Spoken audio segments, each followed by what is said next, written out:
Ciao! Oggi vediamo una cosa molto importante, ovvero come invitare una donna a ballare senza fare brutte figure. Se sei pronto a fare colpo sulla pista da ballo, ascolta attentamente. Prima di tutto, assicurati di avvicinarti ad una donna con rispetto. Sorridi, mantieni un linguaggio del corpo aperto e cerca di avere un contatto visivo prima di iniziare la conversazione. Quando la inviti a ballare, sii gentile e sicuro di te stesso. Usa un tono di voce amichevole e chiedi in modo chiaro e diretto: "Ciao, ti andrebbe di ballare con me?" Ora, sii pronto ad accettare qualsiasi risposta, sia essa positiva che negativa. Se dice di sì,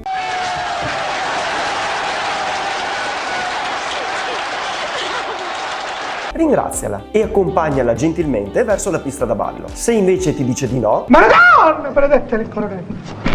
accetta con eleganza e rispetto la sua decisione. Quando sarai sulla pista da ballo con lei, ricorda di rispettare il suo spazio personale. Evita movimenti troppo invadenti o inappropriati e lascia che entrambi vi divertiate in modo confortevole. Invitare una donna a ballare è una questione di gentilezza, rispetto e sicurezza in te stesso. Segui questi semplici consigli e vedrai che farai sempre bella figura. Buona fortuna e buon divertimento sulla pista da ballo. A presto!